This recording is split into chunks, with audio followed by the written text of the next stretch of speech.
Alright, new video. The inequality property of multiplying and dividing by a negative number.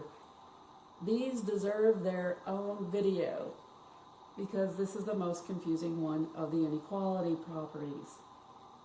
Let's discuss this. Let A, B, and C belong to the set of real numbers where C cannot be 0 because we are dividing and we're multiplying. And when you multiply by 0, that's really boring and really that's just lame. Same thing goes with dividing. So we don't want it to be 0. It's not going to get us anywhere. Again, this symbol means belongs, and this symbol means the set of real numbers. Now we're going to be discussing C is less than 0 on this problem, meaning C is negative. Let's look at our properties here. We're going to be looking at the multiplication property of inequalities of a negative number, as well as the division properties of inequality of a negative number. Let's look at the multiplication property of inequalities of a negative number. If A is greater than B, then multiplying by a negative C on both sides makes my inequality change direction. The symbol does not change from a greater than to a less than or equal to. The inequality symbol just gets a mirror image of itself. It just, as most people say, it flips. I'm going to do a quick example as to why this is true, because a lot of students just accept it and you don't really know why. So let's just take 9 is greater than 4. I think we can agree on that. That is not a problem.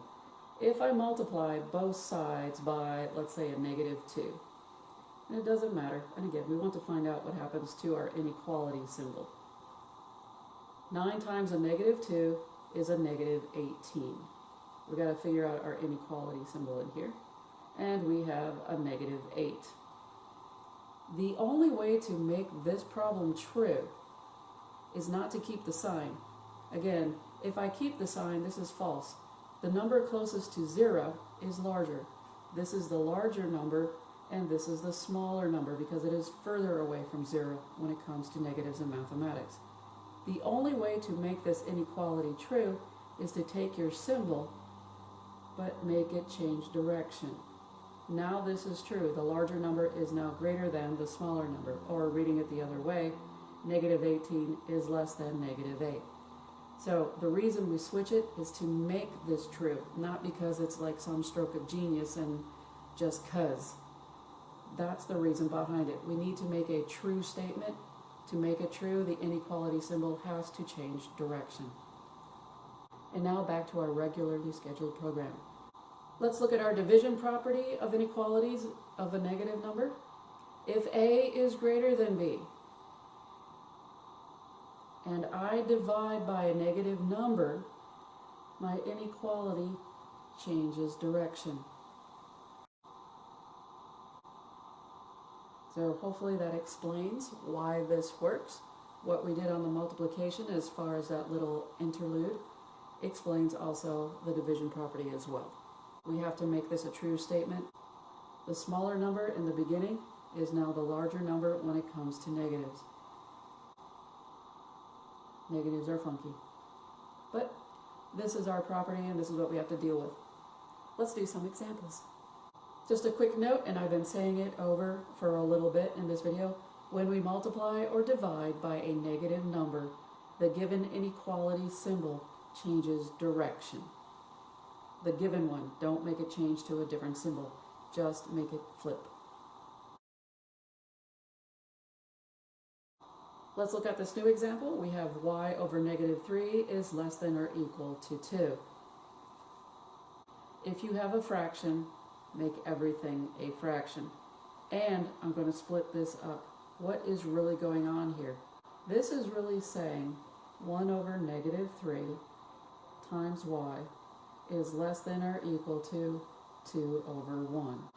So 1, you can see the fraction that's going on with the left-hand side. And 2, we need to make everybody a fraction because we were given a fraction originally. Now that we have that, what we're going to do is get y by itself by multiplying both sides by the reciprocal of 1 over negative 3. 1 over negative 3's reciprocal is negative 3 over 1. Keep the sign with it. Negative 3 over negative 3 happens to be a 1. I got a y. And then over here, I just have to multiply straight across. Now, normally, I don't change my sign just yet. You can change it right here if you so want. But that's totally up to you. However, the sign does have to change. So I flipped my sign once I multiplied both sides by the reciprocal, because I multiplied or divided by a negative number. So I end up with a negative 6 from the 2 times a negative 3. 1 times 1 is 1.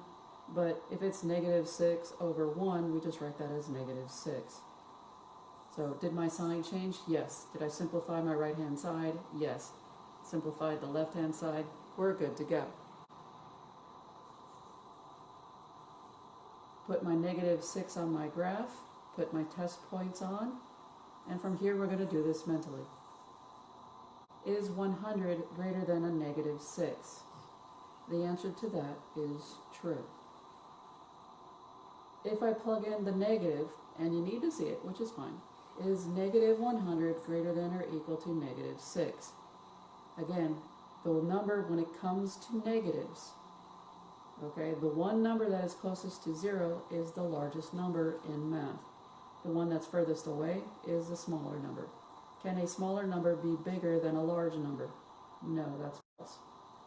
Again, we knew this side was false because this side was automatically true from our plug and chug of 100. So we could have gone straight to shading instead of dealing with the negative 100. But that's okay. Sometimes we need it. Now that I shaded from my negative 6 tick mark all the way to the arrowhead, I'm now going to use my symbol. We were given greater than or equal to, and since we were given an equal to, I'm going to be using bracket. Put my bracket on the tick mark of negative 6. Now it's time for interval notation. We have a start and an end value. My shading starts at negative 6 and it ends at positive infinity. Negative 6 had a bracket, positive infinity, follow the lovely curve of infinity, the built-in parentheses, and voila. Negative 6 is part of the solution because it says it can equal negative 6. Lovely little answer for our interval notation. New example, we have negative 9 over 10 is less than or equal to negative 5h over 12. Interesting. If you want, on the right-hand side, you could rewrite it as negative 5 over 12 and put the h on the side. That way you can see that this is the fraction you want to deal with to get h by itself. Everybody's a fraction on here when it comes to just the number parts of this. And so what are we going to do? Well, this negative 5 over 12 has to go. And how do we get rid of negative 5 over 12? We multiply by the reciprocal on both sides. Again, whether you change the sign now or in the next step is up to you, but the sign has to change because we multiplied by a negative. Alright, now what do we do from here? Negative 5 over negative 5 is 1. 12 over 12 is 1. So my right-hand side is completely reduced over here. Over on the left-hand side, a negative and a negative make a positive. So let's work this out. I am going to probably split the 12 up in terms of 2 because 10 and 12 I'm noticing have a 2 in common. So I'm going to make this 2 times 6 and 2 times 5. Negative and a negative, again, make a positive. So that's an automatic, now we're done.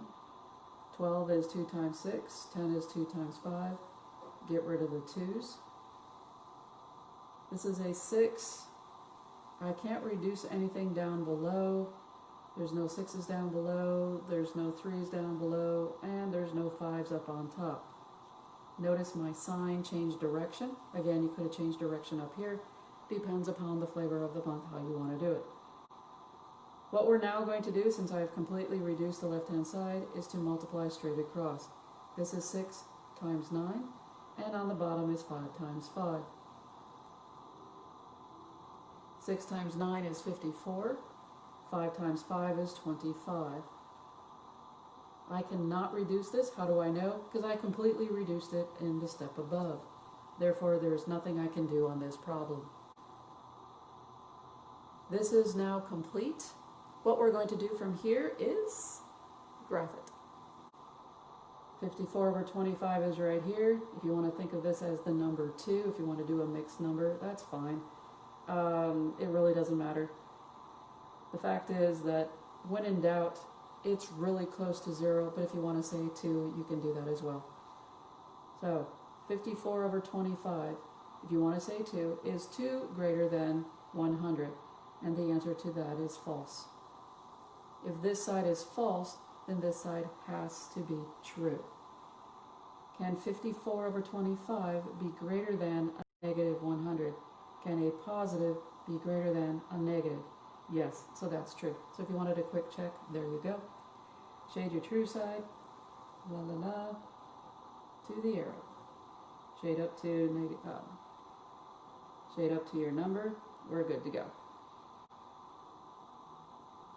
Because we were given a greater than or equal to, once we changed our sign, we have an equal to sign. So we're going to put our equal on our tick mark, and voila, we form a bracket. Now that we've got our graph done, let's do interval notation. Again, we have a start and an ending value.